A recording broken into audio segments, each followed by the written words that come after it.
नमस्कार, मी Suvarna home kitchen मध्ये परत एकदा तुमच्या अगदी मनापासून स्वागत। सगळ्या सबस्क्रायबरचे धन्यवाद, सगळ्या व्ह्यूअर्सचे मनापासून आभार। आज आपण खूप छान अशी रेसिपी बघणार आहोत, ती म्हणजे तळणीचे राजभोग मोदक किंवा मग तू आपण याला मावा खवा मोदक पण म्हणू शकतो।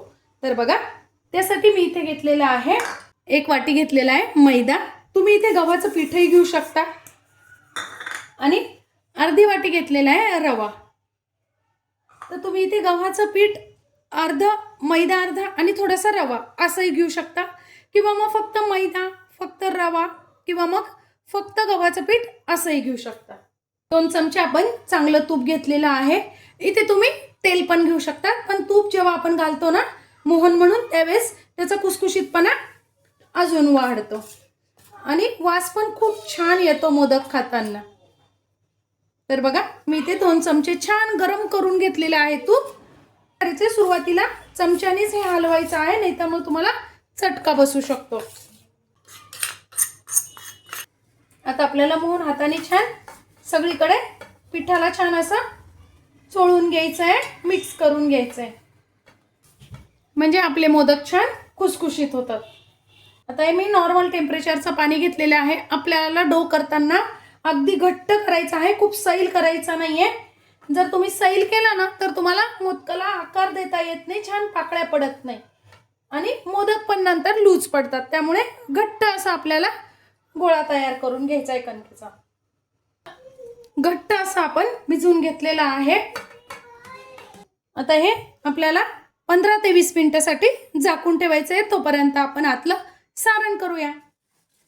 1 वाटी खोबरं किसून घेतलेलं आहे। तुम्हाला पाहिजे तर तुम्ही मिक्सर मध्ये बारीक करून घेऊ शकतात, किंवा मग डेसिकेटेड कोकोनटही घेऊ शकतात, तेही चालेल। ओलं खोबरं घेतलं तरीही चालेल। अर्धी वाटी घेतलेले, 1 वाटी मी घेतलेले आहे खोबऱ्याचा किस, म्हणून अर्धी वाटी मी गूळ घेतलेला आहे। ही त्याच वाटीने माप करून घेतलेला आहे, फक्त वाटी बदललेली आहे। त्यानंतर 100 ग्रॅम मी घेतलेला आहे खवा। तुमच्याकडे खवा नसेल तर तुम्ही अर्धी वाटी मिल्क पावडर टाकली तरी चालेल। त्यानंतर थोडेसे घेतलेले आहेत किसमिस, मनुका। त्यानंतर बदाम घेतलेले आहेत थोडेसे, आणि काजू घेतलेले आहे। हे मी 1 चमचा घेतलेले आहेत, किंवा मग 5-6 काजू आणि 5-6 बदाम घेतलेले आहेत। हे ऑप्शनल आहे, पण घातले तर छान लागतात। आणि थोडीशी मी घेतली वेलची जायफळाची पूड। वेलची जायफळाची पूड कशी करायची याची जी आपल्या चॅनलवर मी व्हिडिओ अपलोड केलेली आहे, नक्की जाऊन बघा। आपल्याला खोबरं भाजून घ्यायचं आहे। खोबरं भाजताना मीडियम गॅसवरच भाजायचं आहे। खमंग असं छान आपण खोबरं भाजून घेतलेलं आहे मीडियम गॅसवर। असंच खोबरं आपल्याला भाजून घ्यायचं आहे। आता अगदी अर्धा चमचा बघा मी तूप टाकून घेतलेला आहे, अर्ध्या चमच्यालाही कमी। आणि आपल्याला त्यात ड्रायफ्रुट्स थोडेसे भाजून घ्यायचे, म्हणजे भाजून घेतले ना छान कुरकुरीत लागतात। ड्रायफ्रुट्स पण आपल्याला भाजताना मीडियम गॅसवरच भाजायचे आहेत। थोडेसे आपले बदाम आणि काजू भाजत आले की मी त्यातच टाकून घेतलेले मनुके, ते पण थोडेसे भाजून घ्यायचे आहेत आपल्याला, म्हणजे टेस्ट छान लागते अगदी, आणि काढून घ्यायचे आहेत। आता त्याच कढईत मी खवा पण भाजून घेतेय। खवा पण आपल्याला लालसर कलर येईपर्यंत छान भाजून घ्यायचा आहे। तर बघा, आपला खवा पण छान भाजून झालेला आहे। गॅस बंद करायचा आहे आणि पूर्णपणे आपल्याला आता हा थंड करून घ्यायचा आहे। आता बघा, खवा आपला अगदी थंड झालेला आहे। आता काय करायचं आपल्याला, थोडंसं हे खोबरं आणि हे पण थंड झालेलं आहे, थोडंसं खोबरं आपल्याला असं हाताने चोळून घ्यायचं आहे, म्हणजे जे मोठे मोठे किसणीने किसलेलं असेल ना तुम्ही, तर ते बारीक होऊन जातं आणि आपले मोदक फुटत नाही। खूप सुंदर वास येतोय अगदी। यात टाकून घ्यायचं आपल्याला खवा। त्यानंतर गूळ मी अर्धी वाटी घेतलेला आहे खोबऱ्याच्या। तुम्हाला थोडंसं प्रमाण अगदी 2 चमचे वाढवू शकता। 1 चमचा मी इथे खसखस घेतलेली आहे। खसखस मी न भाजताच घेतलेली आहे, कारण खसखस त्याच्यात थोडीशी तळली जाणारच आहे। त्यामुळे मी इथे 1 ते 1.5 चमचा खसखस घेतलेली आहे। खसखस ऑप्शनल आहे, पण घातली तर छान टेस्ट येते।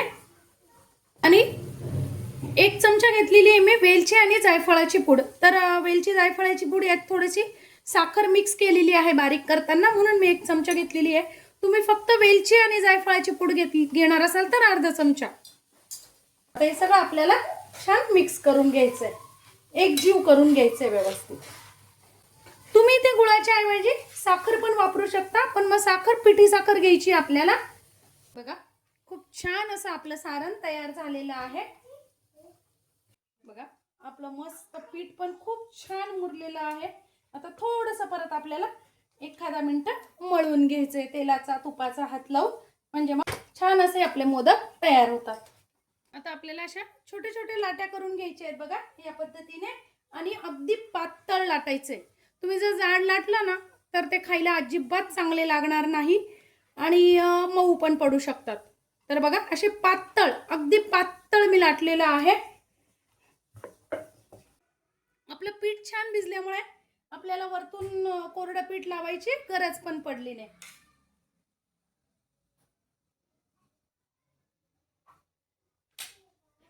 आता त्यात सारण भरून घ्यायचंय आणि हळूहळू हळूहळू अशी एक एक जवळ पाकळी करत चालायचंय, म्हणजे त्यांनी छान अशा पाकळ्या तयार होतात. बघा या पद्धतीने.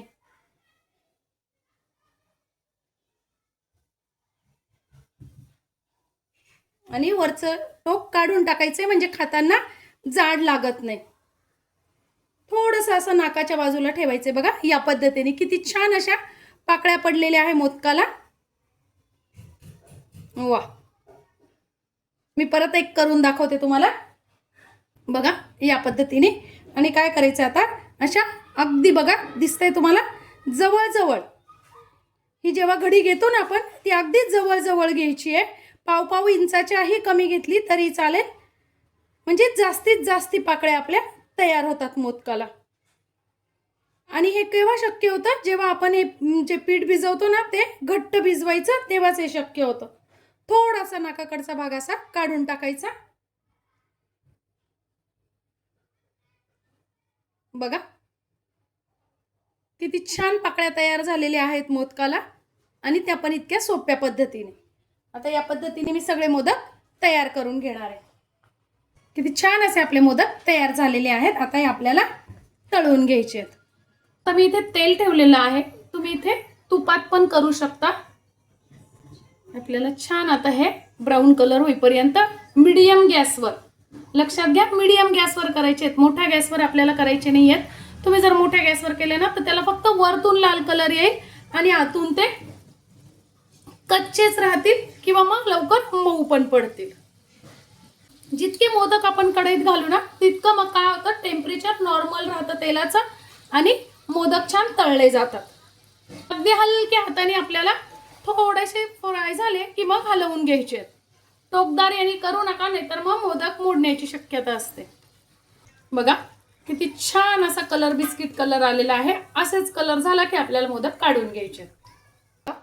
काय खमंग खुसखुशीत मस्त असे आपले मोदक तयार झालेले आहेत. आणि फक्त 1 वाटी मैदा आणि अर्धी वाटी रवा आणि 1 वाटी सामान, एवढ्याच सामानात आपले जवळजवळ 44 ते 45 मोदक तयार झालेले आहेत. ते पण अगदी खमंग खुसखुशीत. मी एक तुम्हाला तोडून पण दाखवते. बघा किती छान अशा पाकळ्या पण पडलेल्या आहेत मोदकाला.